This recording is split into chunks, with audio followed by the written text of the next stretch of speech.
Generally, Amazon PPC ads won't be excessively profitable. The main focus is to establish brand dominance and start getting those organic purchases.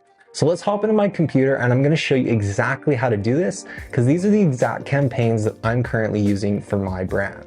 Okay, so as we go and we look at this, you're going to see I have two different campaigns set up right now.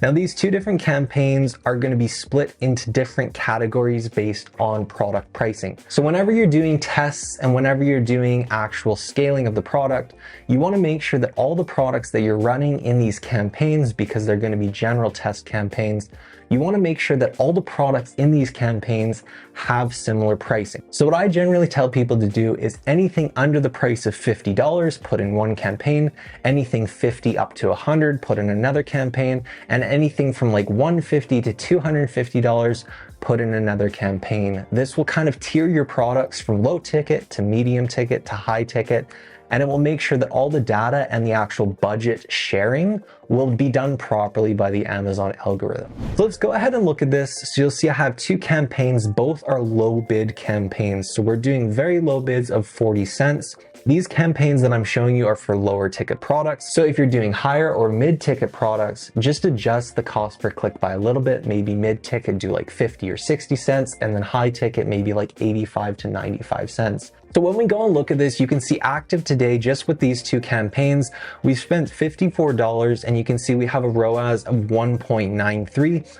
You'll see that this one right here is the general testing campaign. So this is where we're going to actually be running all of our products, getting data, and actually going through the process of establishing keyword structure, while also doing a little bit of ranking for our product. Now this campaign right here, even though it's got a 2 ROAS, which is profitable for all the products in there, every product in there that I have is under a 2 ROAS, this campaign in general actually should not be profitable. If anything, it should be break even or even a little bit negative, because we're just trying to grow our listing, get better ranking, and also establish keyword structure. We want to find the best keywords. So this campaign right here, for today, let's go ahead and look at for the week. So the past 7 days, you can see it is operating at a 1.77, which is perfectly fine because I'm getting organic sales on the back end and I'm getting all the valuable data I'm about to show you right now. So this campaign right here is going to be a general test automatic campaign. Now, when we come into the general test automatic campaign, you're going to see that we have all these different products. Of course, they're blurred out because I don't want you to know what products I'm selling. But you can see we have all these different products that are running in here. Now, these are all the products that I have within that price category. So these are low ticket. So every single product that I have that's $50 and under, I am running actively in this campaign. Each product is separated by an ad group. So every product has its own ad group. And then what's happening is the budget from this campaign is being spread across all these different products, optimizing certain ones for certain days and then optimizing other ones for other days. Now let's go into the campaign settings to see how this was set up. So inside the campaign settings, you can see that it is an automatic match campaign. We put it under that portfolio. We're running at $50 per day. Now this is of course a low ticket campaign. So if you're running a mid ticket or a high ticket product campaign, you may want to do a higher budget, maybe like $80 to $100. Don't get excessive because this is something that's going to run long term. It's not meant to be something where it just blasts off and you make a bunch of sales. That's not how Amazon PPC works. It is a slow learning machine. So we'd set that at around $50. And then you can see we have the dynamic bids set as down only. We want to do this because we want to have bid control. We're trying to use low cost per clicks because what we're trying to do with this campaign is identify keywords that are profitable without spending an excessive amount on cost per clicks. We can have excessively good keywords that are doing really, really well, but our cost per click may be $1 to like $1.50 or even upwards of $2 to $3. Now, that may be good if you're selling a high ticket product, but if you're selling a low ticket product or a medium ticket product, you really want to keep your cost per clicks down. And that's why when we set our minimum cost per click and then do dynamic bids down, we're trying to find keywords that will still get us purchases under that 40 cent limit. So we have dynamic bids down, Then down here, you can see I have optimized this campaign a little bit where we're doing 20% higher bid for top of search placement. And that's just based off data that I've collected. When you first launch this campaign, just leave both of these at 0. The main focus with this is how you're going to actually structure the campaign. So you want to keep in mind we have the one campaign with a set budget, dynamic bids down. Then we have it running at a low cost per click, anywhere from 40 cents and up. And then we also want to make sure that we're putting all of our products into this campaign with each individual ad group separated inside the campaign. So this one is going to be our automatic campaign. Now what that means is that when we go into here and we click on targeting, we're not going to get the different keywords that we would target in a typical phrase or exact match campaign. Instead, we actually get the placement targeting. So you can see we have substitutes, loose match, close match, and complements. So what this indicates is the different types of targeting that we're going to get based on the keywords and the products, the product pages that Amazon is going to try to target. So when you want to find out what these actually mean, just go ahead and hover over these little exclamation marks and you can see exactly what they mean. Now you can see I have these all at 40 cents, but then a couple of them are at 45. And that's because I actually went through and decided to optimize those ones. These placements right here were getting better results. So I went ahead and increased the bid by only 5 cents. Because we're doing very low budget adjustments, we're doing very low cost per clicks. So we want to make sure that the adjustments are small because we're trying to get purchases and profitable keywords inside those low cost per clicks. So we have that all set up like that. You can go ahead and optimize this as you go. Some might be so bad that you completely turn off that placement, which is perfectly fine. That's part of the optimization, which I'll go over in another video. The next thing that we want to do is actually go into the search terms.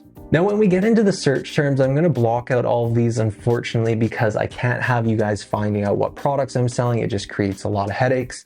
But what you will see when you go into search terms is you're going to see both product targeting and keyword targeting. So this is going to show you where we're actually spending our money, what keywords we're spending our money on, what product placements we're spending our money on. And you're going to find different keywords that are actually getting purchases with those really low cost per clicks. What you then want to do is take those keywords and we're going to cycle them over into our other campaign. So you'll see our other campaign right here. This one is actually very profitable. We're getting a 2.5. And this one is going to be our general exact match campaign. Now, the general exact match campaign is very, very important because it's going to not only get us profitable sales because we're using keywords that have already been proven in our automatic campaign, but it's also going to go ahead and increase our product ranking because we're going to rank for those exact match keywords specific to our product that are performing really well. So when we come into this exact match keyword campaign, you're going to see we have the same structure. So you want to do the product splitting based on price points of the product. So low, medium, and a high ticket products. In here, you can see this is the low ticket campaign. So I have all those exact same low ticket products. But in this campaign, let's go ahead and look at the structure. So inside the campaign structure, you can see I added it to the portfolio exact match. And then down here, you can see I have a higher budget. Now, generally on the exact match campaigns, you can run a higher budget because with such a low cost per click, you're not going to end up spending all of the money every single day. It generally won't happen unless you're selling some really random product where you're getting every single click from that keyword. But generally it won't. So of course, set your campaign budgets based on what you're comfortable with.